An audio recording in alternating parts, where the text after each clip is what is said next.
Hi fairies, welcome or welcome back to my channel. My name is Fifi. It's so nice to have you here. I hope you stay a while. Today we are going to be talking about all the books that I rated 5 stars this year. We have 11 books on this list, give or take 12 books, and I will let you know why eventually. But yeah, let's just get right into it. The first book I gave 5 stars this year is Where the Crawdads Sing by Delia Owens. I'm not going to spend too long talking about this book, okay, because the author is like very problematic.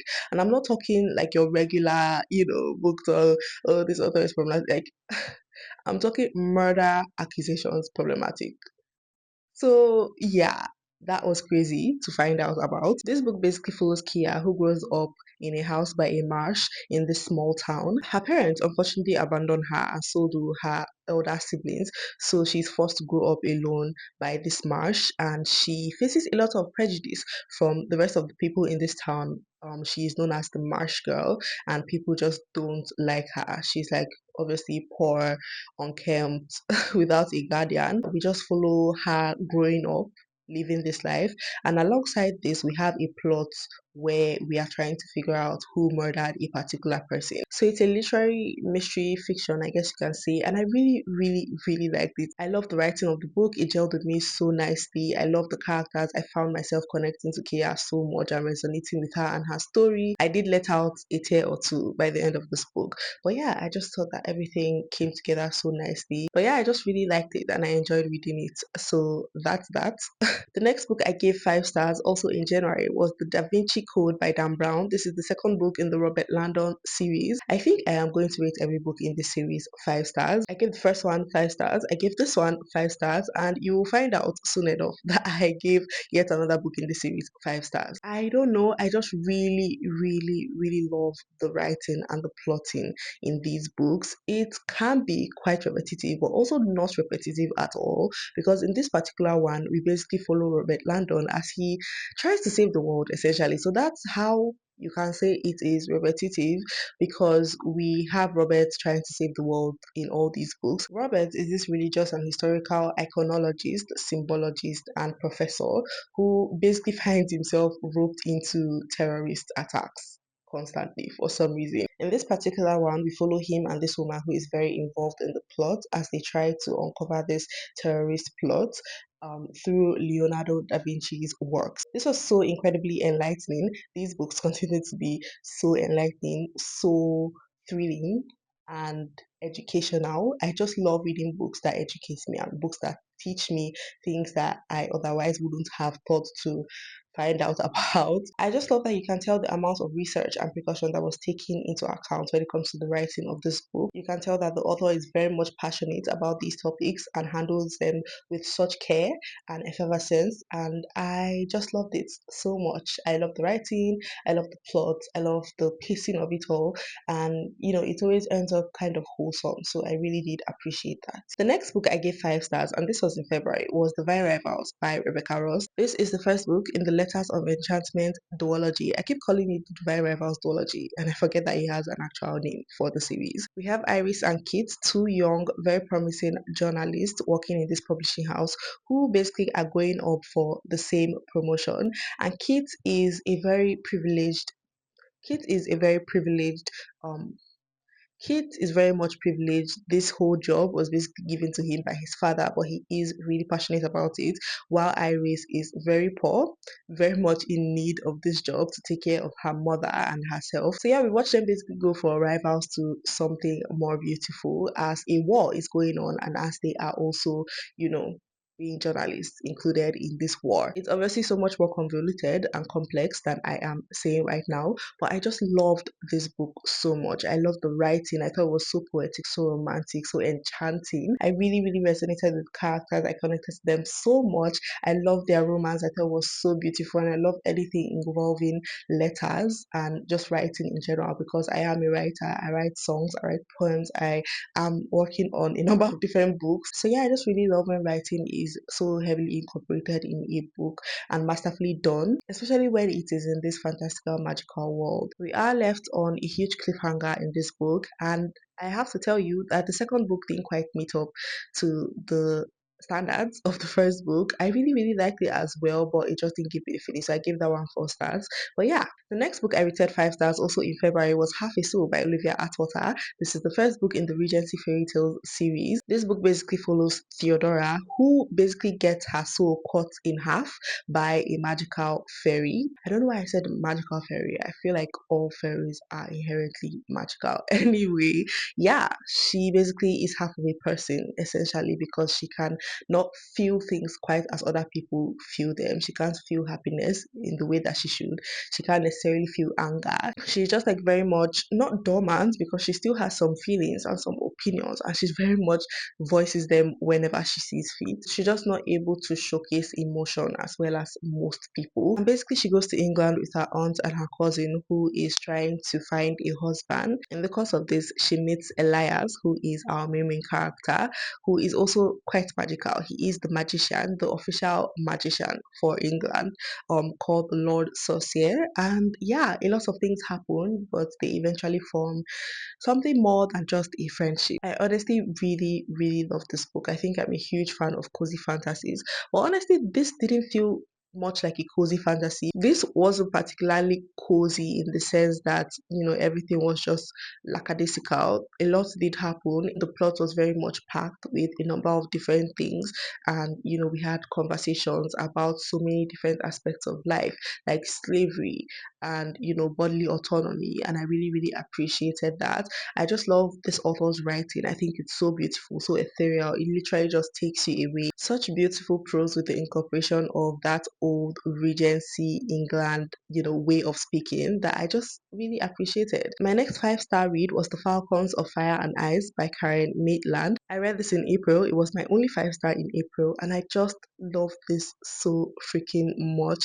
Every aspect of this book was so beautiful to me. I really don't know what to tell you about this book because I really don't want you to know too much about it before you dive in. But basically, we follow Isabella, whose father has been set up. Okay, he is the official falconer for the king, who is a young boy. Okay, the king is like 12, I believe, and this falconer has created a relationship with him that some other people in the court do not like and do not appreciate. So they set him up that he killed the official and royal falcons. So Isabella basically has to go on this quest to find and bring more falcons to the king in 1 year, or else her father will be killed. But like across the world, we have this other situation with these conjoined twins who are causing havoc in this small town. So we follow these conjoined twins as well as Isabella on her journey, and they eventually obviously meet and intertwine, and a lot happens. Okay, we have this unlikely relationship that Isabella forms with somebody. I'm not going to tell you who. I love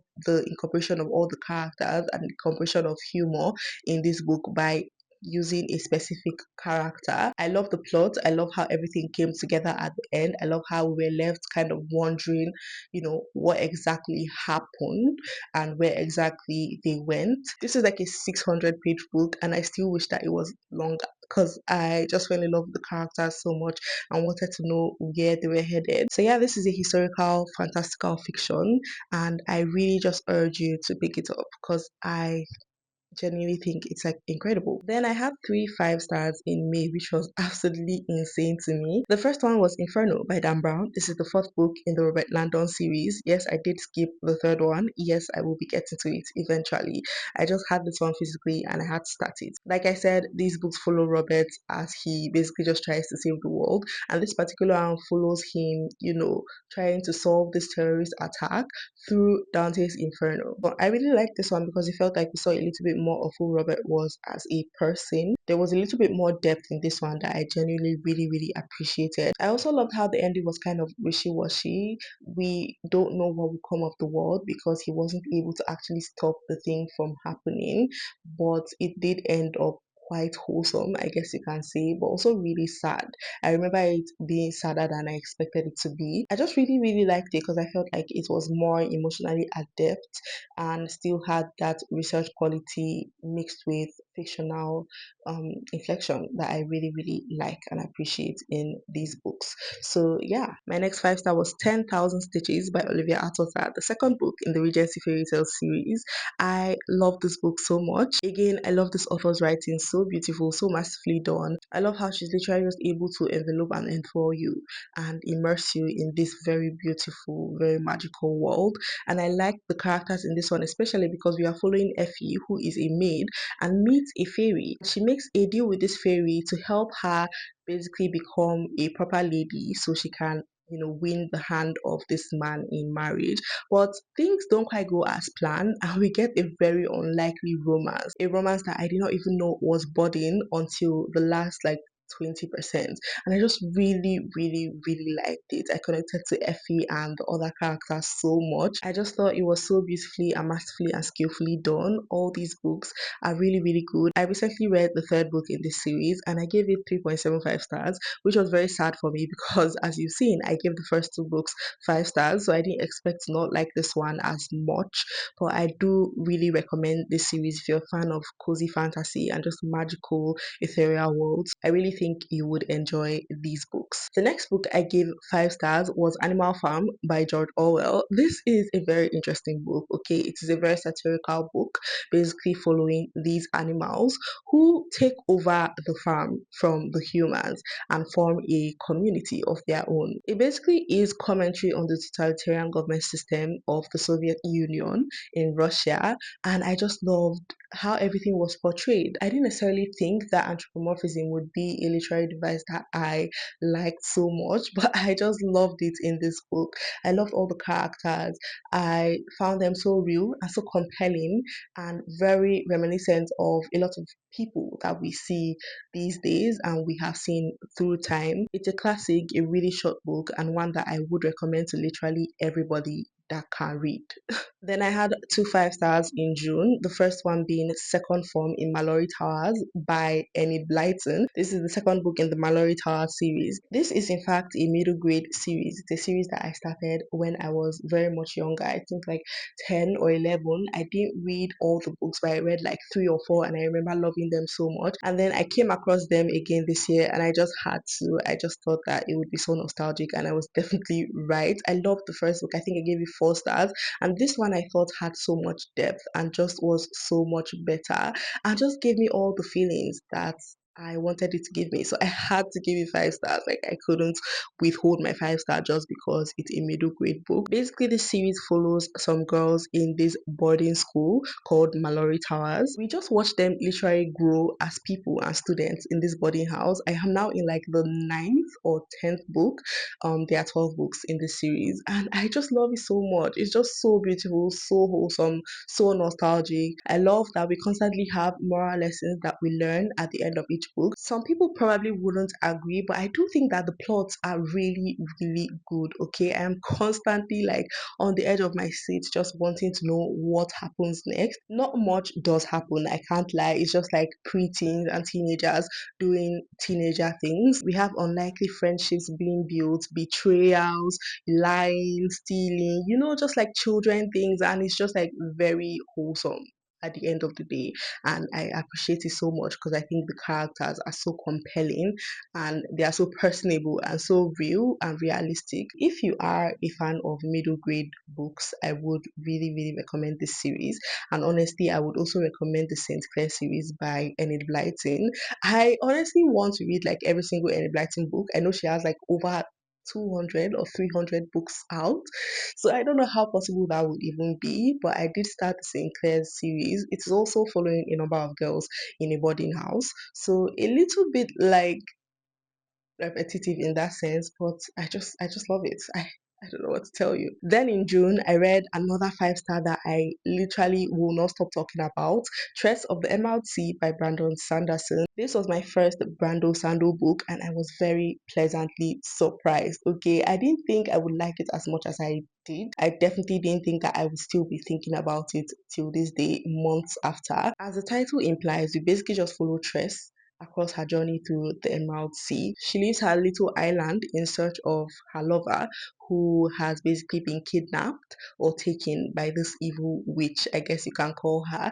And it's just so masterfully done. I can't get over it. We have pirates, we have like sci-fi elements, we have the sea made of sand, we have these fantastical creatures, we have a talking animal, a sentient being, and I just loved every aspect of it. The writing as well, so freaking beautiful. Like, I highlighted so much of this book because the writing was just so beautiful. It was simple, but not simple in the way that you're like, oh, this is basic. It was simple in the way that you can tell it was very much intentional, and ever so often you would get like these hard hitting lines. I just could not get over it. I thought this was so freaking good. I highly recommend. It is in fact a middle grade. It can be classified as a middle grade, I believe, which was insane to me because there was a lot of like murder. So I don't know how I feel about that. I'm constantly like worried about all these categories, like YA, middle grade, because you will see a book like Hunger Games and they're like, that's a YA book. Like, how is that a YA book? Like, people are literally being murdered, like children are being murdered.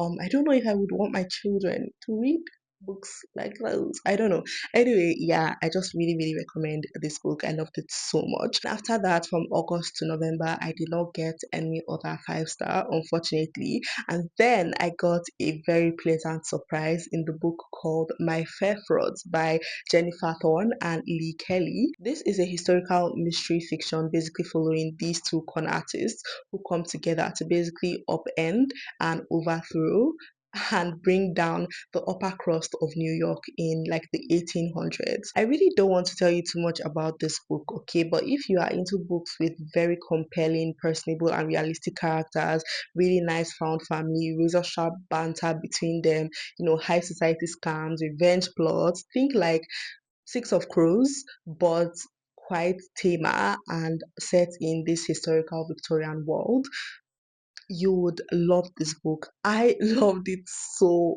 freaking much. I love the characters. They were so real to me. I felt every single one of them intrinsically, and I appreciated the writing so much. I thought it was so beautiful and so effective. I did cry at the end, not because anything necessarily sad happened, but because it was just so wholesome and cute, and I was in fact already in a very interesting place mentally.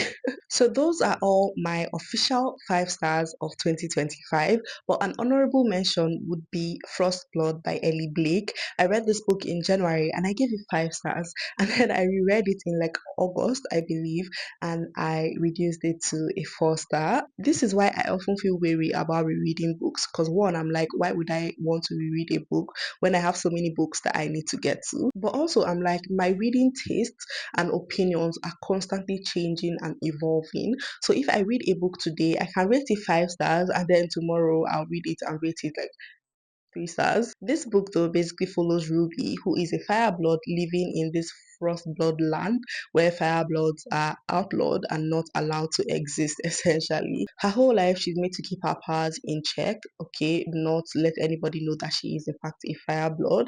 But one day she messes up, she, gets carried away, and somebody does find out that she is a fireblood, and these soldiers come to her town, basically tear it apart, kill people in the town and her mother, and then arrest her and take her to this high security prison for firebloods. But then she's broken out by these frost blood rebels who take her to this hideout where she trains and, equips her fireblood powers to go and fight the frostblood king. Okay, and in the course of that we see a romantic relationship being formed with one of the frostblood rebels, Arcos, who is your very typical brooding male character who has a lot of scars, both physically and intrinsically. I really liked this book. I loved the writing, it was very simple yet effective. I loved the characters, they were very compelling as well.